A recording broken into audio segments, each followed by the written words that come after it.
Melio masih duduk di bangku kelas 6 SD, memandangi rumah barunya dan membiarkan kedua orang tuanya membawa barang-barang masuk ke dalam rumah. Tampak ada raut kecewa di wajah manis itu. Rumah sederhana dengan hutan di sekitar membuat Melio ingin kembali ke rumah yang lama. Namun semua adalah keinginan orang tua. Tidaklah mungkin dia bisa menolak. Alasan keluarga Melio berpindah rumah adalah karena rumah yang lama akan dijual untuk biaya operasi mamanya, yang menurut dokter ada benjolan di payudara kiri dan harus segera diangkat. Sebenarnya ayahnya sudah berusaha menjual kebun karet, namun karena harga karet sedang turun atau bisa dianggap murah, maka tidak ada peminat sama sekali.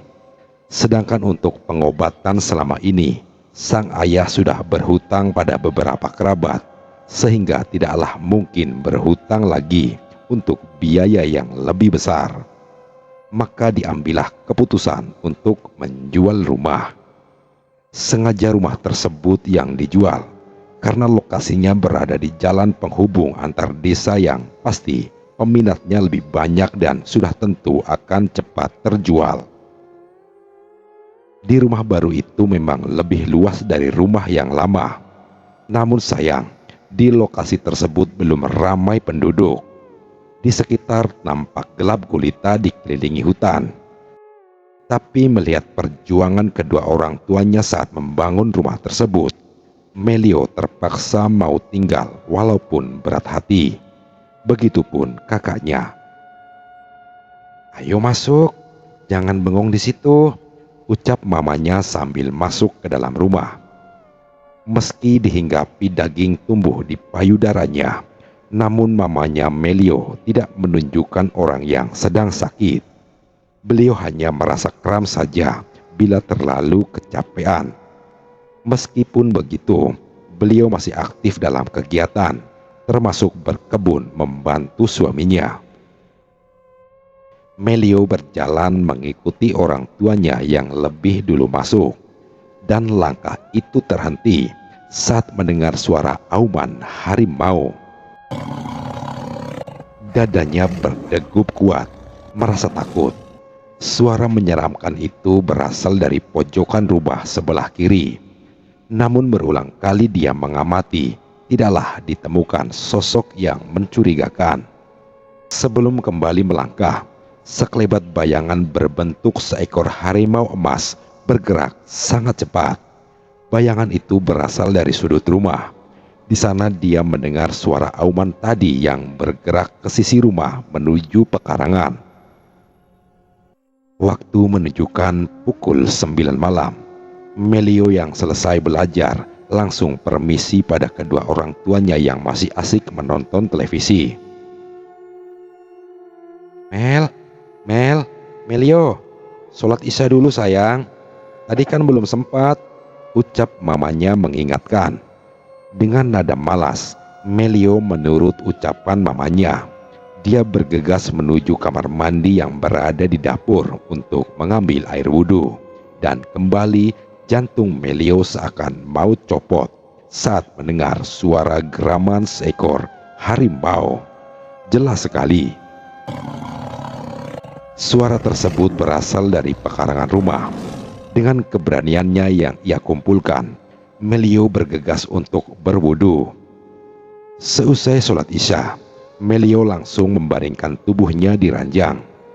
Ini adalah malam awal dia memberanikan tidur di kamar sendiri meski ada rasa takut. Ingatannya melayang pada suara harimau, juga bayangan hewan tersebut saat melintas. Namun rasa kantuk yang sangat berat mengalahkan rasa aneh yang dipikirkan. Sejenak kemudian, dia pun tertidur. Melio terbangun dari tidurnya saat mendengar pintu kamarnya diketuk. Terdengar suara mamanya memanggil dengan nada halus. Dengan masih merasa ngantuk, Melio menyahut dan segera bangkit. Sejenak dilihatnya jam dinding masih pukul 1:30 dini hari. Hatinya pun diliputi bermacam pertanyaan. Saat pintu terbuka, mamanya berucap dengan buru-buru. Beliau mencari keberadaan suaminya yang mendadak menghilang. "Bapak kamu tidak tidur di sini, Mel?" Mamanya kembali bertanya dengan mata mengawasi setiap sisi kamar. Melio yang melihat keanehan pada sikap mamanya pun meminta penjelasan. Yang katanya beliau menemani suaminya menonton pertandingan bola yang beruntun hingga tadi ketiduran di depan televisi. Dan pas mereka hendak pindah ke kamar, suaminya minta izin ke kamar kecil dulu. Sementara mamanya langsung masuk kamar. Mama Melio kembali tertidur karena ngantuk berat. Meski begitu, beliau tidak sepenuhnya tertidur. Masih ada sedikit kesadaran untuk menunggu suaminya kembali.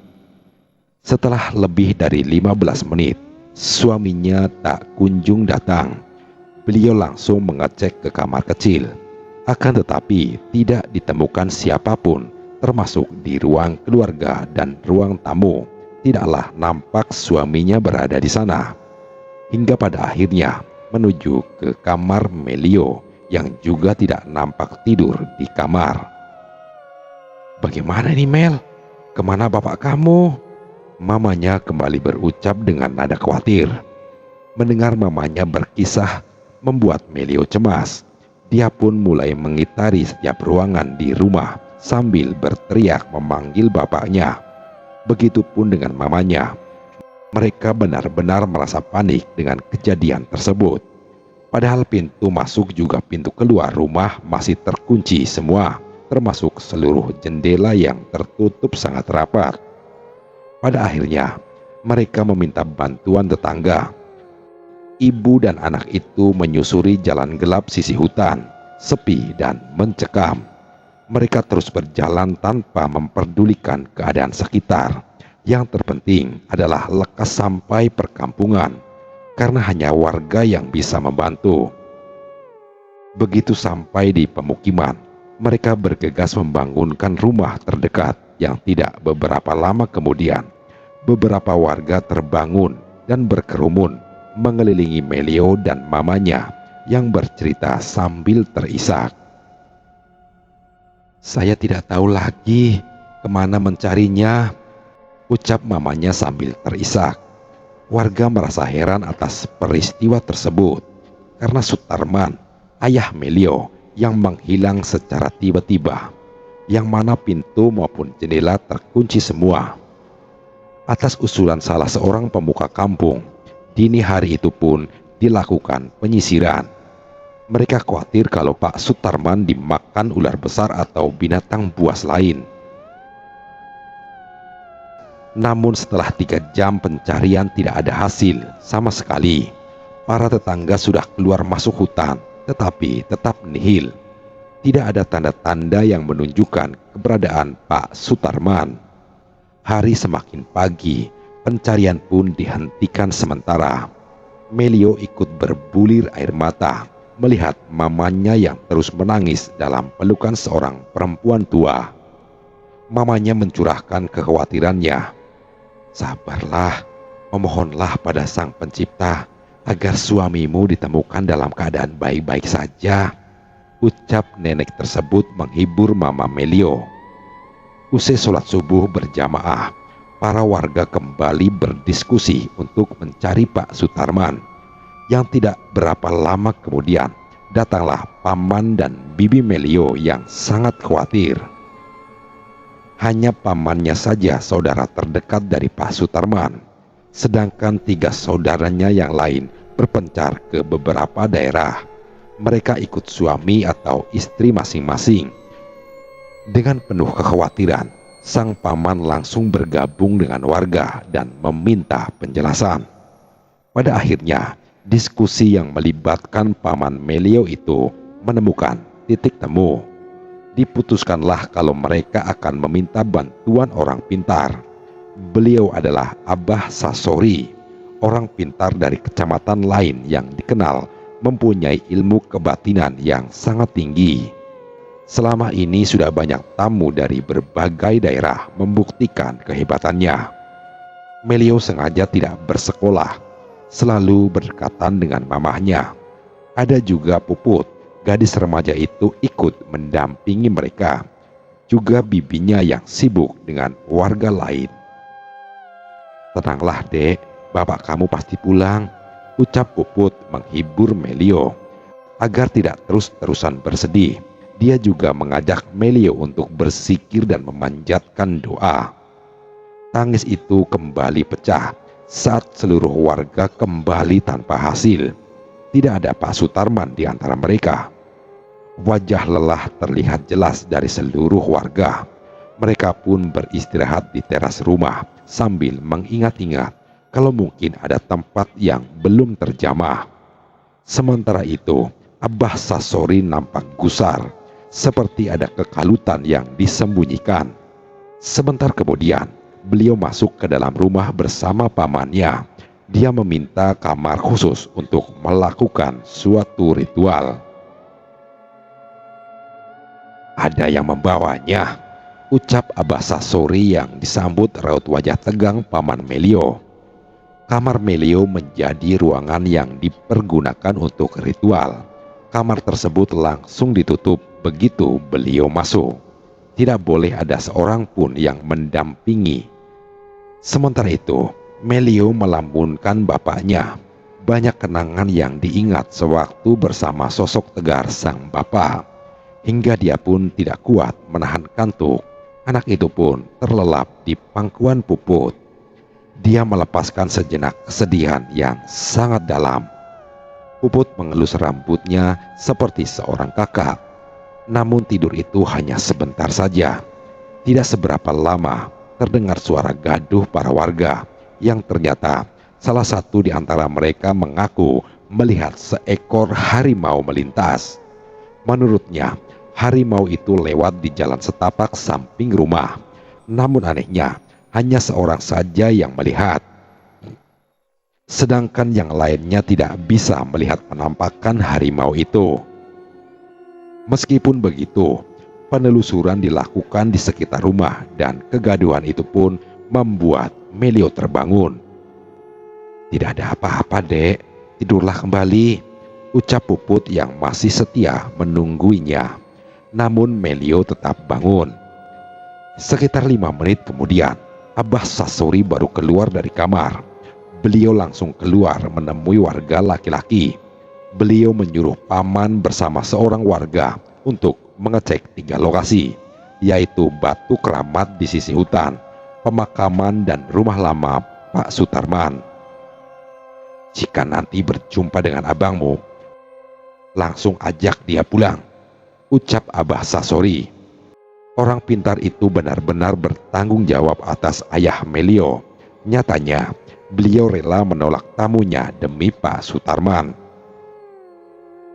Padahal di pagi tadi, beliau dijemput sang anak yang mengabarkan kalau ada tamu seorang pejabat. Namun dengan sikap tegas, Abah Sasori berucap kalau hari ini tidak menerima tamu seorang pun. Paman Melio datang dengan diliputi ketegangan.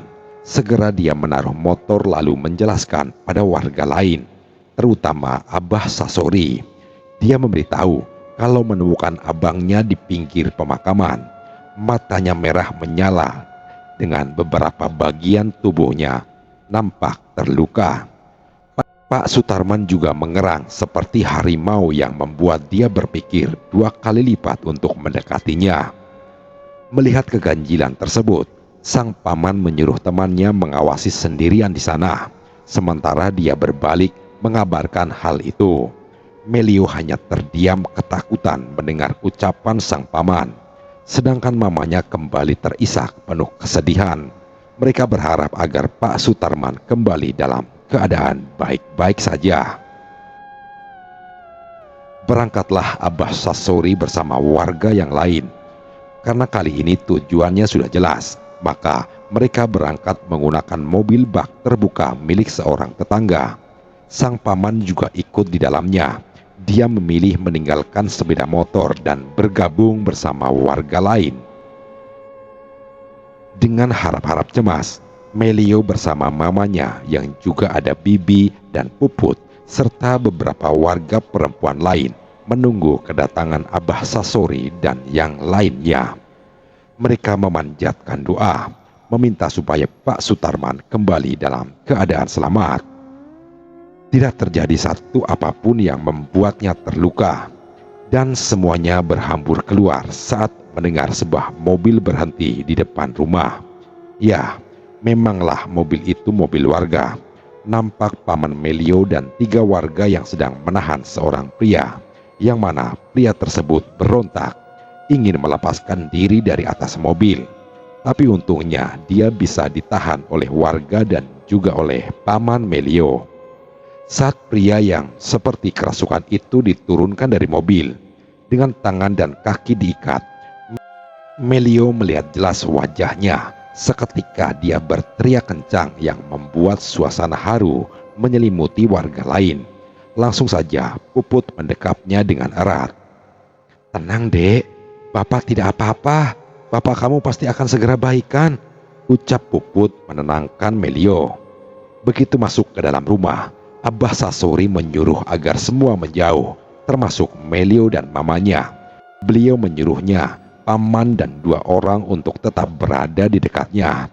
Mereka adalah orang yang sedari tadi menjaga Pak Sutarman. Keadaan sangat mencekam. Ketika pengobatan dilakukan, tidak banyak yang dilakukan oleh Abah Sasori. Beliau hanya bersedekap sambil menatap Pak Sutarman.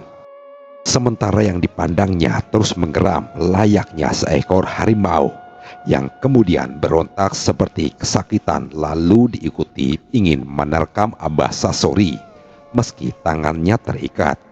Masih saja Abah Sasori pada posisinya sebelumnya, mendekat pada Pak Sutarman. Suasana semakin tegang ketika ikatan Pak Sutarman terlepas. Paman dan 2 orang lain tidak lagi mampu menandingi kekuatannya. Di saat itulah Abah Sasori mengambil beberapa langkah, lalu mengambil sebuah barang dari sakunya. Barang yang nampaknya sudah dipersiapkan sejak dini hari tadi. Ketika Pak Sutarman bersiap menyerang, dibukanya barang tersebut yang ternyata sebuah payung kecil yang dikelilingi rajah berbahasa Arab. Seketika Pak Sutarman menghentikan laju serangannya. Terlihat lelaki itu semakin lemas. Saat payung kecil itu diputar-putar secara perlahan, dia pun tergolek jatuh di lantai. Abah Sasori menyuruh agar semua tetap pada posisi. Beliau mendekat lalu memijit tengkuk Pak Sutarman. Seketika lelaki tersebut tidak sadarkan diri, dan bersamaan dengan itu nampak bayangan asap berbentuk harimau melayang dari tubuh Pak Sutarman. Setelah ikatan Pak Sutarman terlepas, Abah Sasori menyuruh memindahkan Pak Sutarman ke atas ranjang.